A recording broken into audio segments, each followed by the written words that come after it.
दोस्तों नमस्कार, मैं हूं डॉक्टर प्रदीप प्रसन्न और आप सबका स्वागत है हिंदी की बिंदी चैनल पर। आइए आज हिंदी की बिंदी चैनल पर एक नए अध्याय से जुड़ते हैं।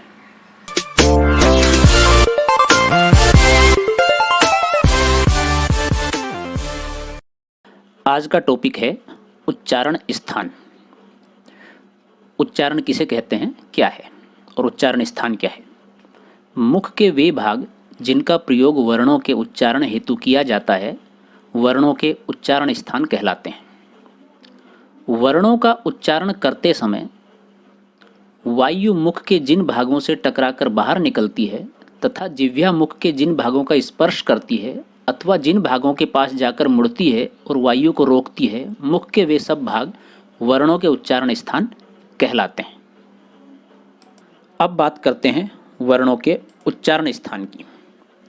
वर्णों का उच्चारण स्थान मूलतः हिंदी में संस्कृत व्याकरण के आधार पर रखे गए हैं। चूंकि हिंदी का व्याकरण बहुत सारी चीज़ें संस्कृत से एक्सेप्ट करता है और उस भाषा का विकास भी अर्थात हिंदी भाषा का विकास भी संस्कृत से अर्थात वैदिक से लौकिक, संस्कृत, प्राकृत, पाली, ये सारा इतिहास हम भाषा की जब बात करेंगे तो उस समय बताएंगे, उसी से हुआ है। तो उच्चारण स्थान कौन कौन से हैं उनके बारे में बात करते हैं। उच्चारण स्थान वर्णों के निम्नलिखित हैं: कंठ, तालु, मूर्धा, दंत, ओष्ठ, नासिका, कंठतालु, कंठोष्ठ, दंतोष्ठ। नंबर 1 कंठ। ए, आ, कै वर्ग, कै, खे, गे, घे, ज्ञ है तथा विसर्ग का उच्चारण स्थान कंठ है। अकुहे विसर्जनीय नाम कंठ है। कंठ से बोले जाने वाले इन वर्णों को कंठ कहा जाता है। इन वर्णों के उच्चारण में जिह्वा कंठ का स्पर्श करती है। नंबर 2 है तालु।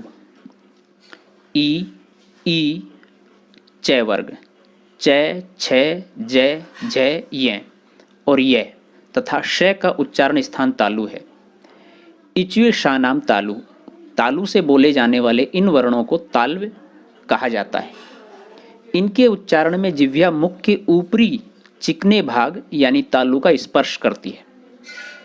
मूर्धा। री, री, टे वर्ग, टे, ठे, डे, ढे, णे, रे और श का उच्चारण स्थान मूर्धा है। मूर्धा से बोले जाने वाले वर्णों को मूर्धन्य कहा जाता है। ऋटुरषाणाम मूर्धा। इनके उच्चारण में जिह्वा ऊपर के दांतों के साथ वाले खुरदरे भाग मूर्धा का स्पर्श करती है। दंत। लिरि, तै वर्ग, तै, थे, दे, धे, ने, ले और से का उच्चारण स्थान दंत है। लितुस्सानाम दंतः। इन वर्णों को दंत कहा जाता है। इनके उच्चारण में जिह्वा दांतों में लगती है। 5वां है ओष्ठ।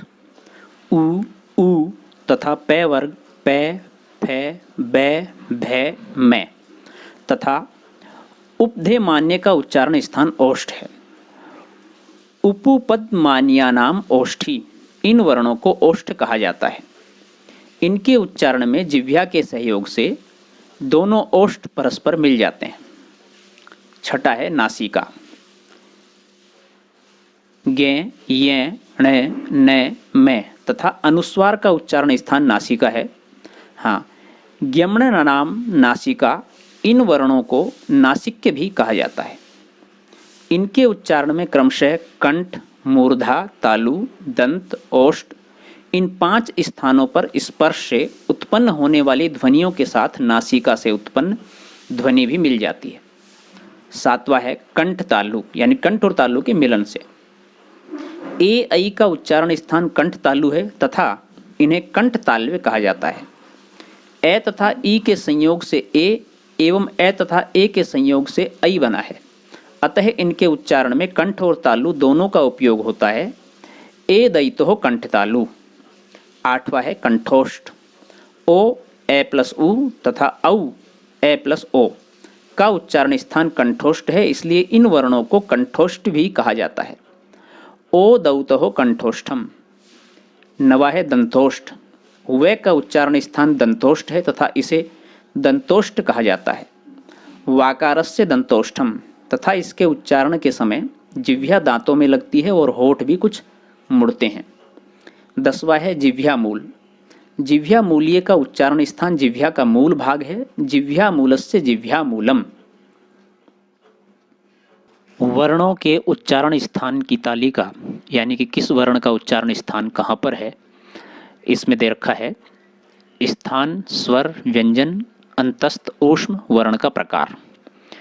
जैसे कंठ से जो उच्चारण होते हैं उसमें ए और आ तो स्वर हैं, कै, खे, गे, घे, ड़े, ये व्यंजन है, ये ऊष्म है और वर्ण का प्रकार है कंठ। ऐसे ही तालु में ई, च, छ, जय, झय, ये, श, ताल्व। मूर्धा में री, टे, ठे, डे, ढेणे, रे, श, मूर्धन्य। दंत में तै, थे, दे, धैने, लय से दंत। ओष्ठ में ऊ, पे, फे, बे, भे में ओष्ठ। नासिका में अंग, ज्ञ, ये, णे, ने, में नासिक। कंठ तालु में ए, ऐ, कंठताल्व। कंठोष्ठ में ओ, औ, कंठोष्ठ। दंतोष्ठ में वै और दंतोष्ठ। इसके बाद बात करते हैं अयोग्यवाह क्या है। विसर्ग। अयोग्यवाह का उच्चारण स्थान कंठ है। विशेष ज्ञ, ये, णे, ने, में द्विस्थानीय वर्ण है ये। इनका उच्चारण स्थान अपने अपने वर्ण के उच्चारण स्थान अर्थात कंठ, तालु, मूर्धा, दंत और ओष्ठ के साथ साथ नासिका के सहयोग से होता है। तो दोस्तों ये था उच्चारण स्थान का टॉपिक। आपको कैसा लगा हमें ज़रूर बताएं। अच्छा लगा हो तो वीडियो लाइक करें, शेयर करें, कमेंट्स करें और चैनल को सब्सक्राइब करना न भूलें।